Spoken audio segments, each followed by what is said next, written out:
নমস্কার বন্ধুরা, আমি আমার চ্যানেলে আবার একটা নতুন ব্লগ নিয়ে চলছি। আজকে কাল রাতের থেকে এত বৃষ্টি পড়ছে আমাদের বাড়িতে। বৃষ্টি জলে পুরো ঢুকে গেছে, জল ঢুকে গেছে। জল ঢুকে গেছে আমাদের বাড়িতে, এত বৃষ্টি হচ্ছে, পুরো জল ঢুকে যে আমার হয়ে গেছে। দেখুন সকাল থেকে বসে নিয়েছি, জল ঢুকে গেছে।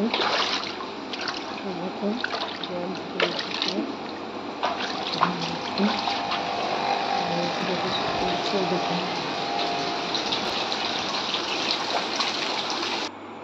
তারপর এখানে আমার ছোট দেওরকে সকাল সকাল বললাম একটু আটা মেখে দিতে, যেহেতু গরম গরম লুচি আর আলুর দম করব। এত বৃষ্টি পড়ছে বলে সকালে নাস্তা বানাবো। আমার ছোট দেওর সব সময় আমার হেল্প করে দেয়, অনেক কাজেই আমার হেল্প করে দেয়। ও সব কথাই আমার শোনে, খুবই ভালো। তার জন্যে ওকে বললাম একটু আমার হেল্প করে দাও, যেহেতু ঘর দুয়ার জলে ভিজে একবারে একাকার হয়ে আছে। এখানে আলু মশলাটা চাপিয়েছিলাম, আর এখানে একটু আমি সকাল সকাল আদা জোয়ান ফোঁটা জল খাই, যেহেতু আমার গ্যাসের প্রবলেম, খালি পেটে সেখানে খাবো বলে চাপিয়েছিলাম। তারপর এখানে গরম গরম লুচি হলো আমার, এই দেখুন লুচি ছেঁকা হচ্ছে গরম গরম। আর একদিকে আলুর দম হচ্ছে, আলু মশলা পেঁয়াজ দিয়ে ভাজা ভাজা করব। আমার সকাল সকাল লুচি এক গামলা হয়ে গেছে। তারপর এখানে বাবু ঘুম থেকে উঠতে লেট করেছিল, ওকে মুখ ধুতে বললাম যে বাইরে বেরোতে হয় না, দুয়ারে বসে বসে মুখটা ধুয়ে নে। ও মুখ ধুচ্ছিল, আর বৃষ্টি পড়েই যাচ্ছিলো। তারপরে এখানে সকাল সকাল নাস্তা দেওয়া হচ্ছে, সবাইকে দেওয়া হচ্ছে। প্রথমে তো বাবুকে দিলাম খেতে, ও আলু দিয়ে খেতে বা লুচি খেতে আলু দিয়ে খুবই পছন্দ করে। ওকে প্রথমে দিলাম, তারপর সবাই নিল, তারপর আমিও নিয়েছিলাম। এখানে বাবুকে আগে দিয়ে দিই, ওর মুখ দেওয়া হয়ে গেছিলো। সকাল থেকে কাল রাতের থেকে এত বৃষ্টি পড়ছে, প্রায় বৃষ্টিতে জল পুরো ভরে গেছে, ঘরটা পুরো ভরে গেছিলো। বাবু তো বলছে লুচি আলুর দমও পেলে ওর খুবই ভালো, তো বলবেই ভালো হয়েছে। তারপর আমিও খেতে বসে গেছিলাম সকাল সকালের নাস্তা। সকালের নাস্তাটা খাওয়া সারা হয়ে গেলে আবার দুপুরের খাওয়া দাওয়া রান্নাও করতে হবে আমাকেও, তাহলে নাস্তাটা তাড়াতাড়ি খেয়ে নিই। নাস্তা খাওয়া হয়ে যাবো। তোমাদের দাদা বাজার থেকে মাটন নিয়ে এসেছিলো, এই দেখুন। যেটা এত বৃষ্টি পড়ছিল, বলেছিল আজ মটন করবে, তাই মটন নিয়ে এসেছিলো। মটন চাপিয়ে দিয়েছিলাম।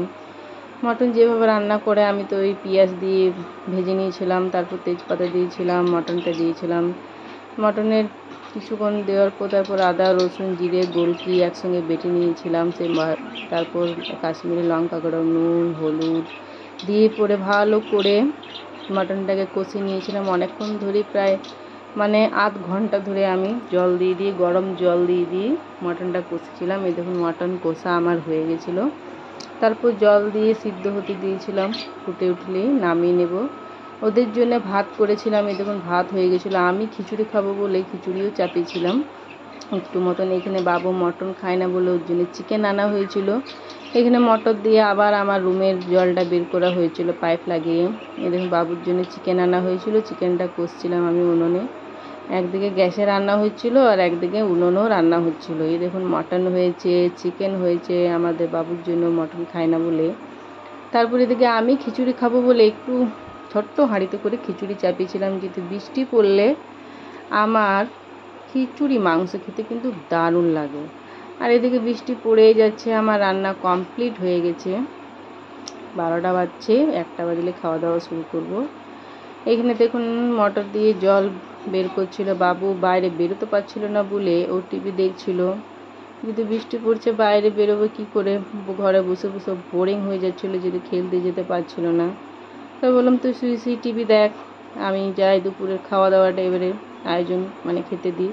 বাবুকে বললাম চল খেয়ে নে, ওকেও খাবারটা খাইয়ে দিয়েছিলাম। দুপুরও চিকেন দিয়ে খাচ্ছিল ও। ওর খাওয়া হয়ে যাওয়ার পর তোমাদের দাদা আমিও খেয়ে নিয়েছিলাম, আর আমার দেওর শ্বশুর শাশুড়ি সবাই খেয়ে নিয়েছিল। আমাদের দুপুরের খাওয়া দাওয়া শেষ হয়ে গেছে। আমি তো খিচুড়ি আর চিকেন মাটন দুটো জমিয়ে খেয়েছি, বাবু ভাত দিয়ে চিকেন দারুণ খেয়েছি। আজকের মতো এখানে আমার ব্লগটা শেষ করছি। Bye bye, tata. অবশ্যই কমেন্ট করবেন, শেয়ার করবেন আর চ্যানেলটাকে সাবস্ক্রাইব করে দিবেন। Bye bye.